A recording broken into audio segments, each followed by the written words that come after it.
Hello there folks, I'm Dan Brown from a sort of interesting life.com. You're joining me on board good old Narrowboat Tilly, and today you're joining me for the first of a new ongoing series where I basically talk about things that I like, which is pretty much all I've ever done in these videos, I suppose. But this one is more a set of reviews of different things, as I very often get asked what sort of podcasts and audiobooks and things like that do I like, as I always talk about podcasts and audiobooks being my two biggest forms of entertainment. And every now and then in the past I've done a big video where I talk about the top things that I'm listening to or enjoy at that moment, and really I realised as people were asking me, hang on, why on earth am I trying to cram everything into one video and rush through everything when I can just spend maybe 5 minutes a week talking and highlighting different series and different shows that I actually like, and really, well, hopefully you'll enjoy them too. So I suppose without further ado, we will dive straight in.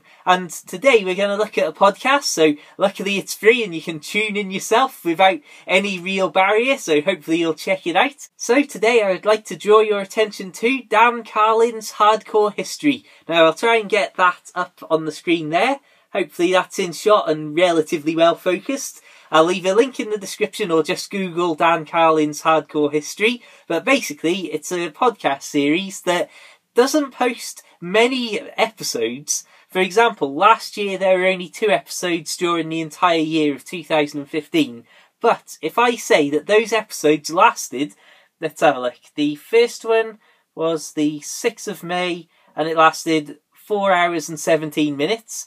And then the episode that came out on the 29th of October was 3 hours and 37 minutes. So basically, those are 2 very, very long episodes, and that's the equivalent of, well, a lot of half-an-hour shows. I'm not doing the maths off the top of my head at this time of night, I'm afraid. But hopefully that gives you the first insight that these are really good sort of long things, that it's the sort of stuff that I love, because obviously I have all the free time in the world and I'm out wandering or walking down the towpath and what have you. But basically, he doesn't focus on one particular area of history.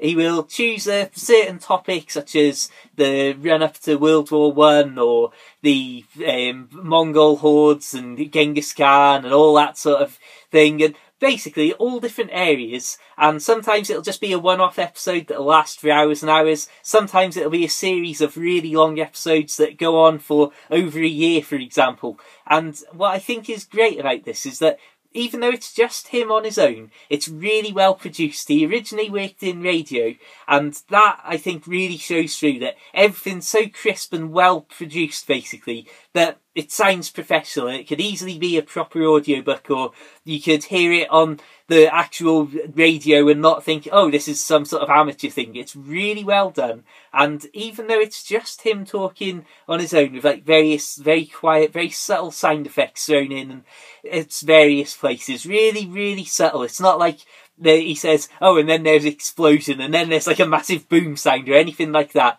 It's just really subtle, really well put together.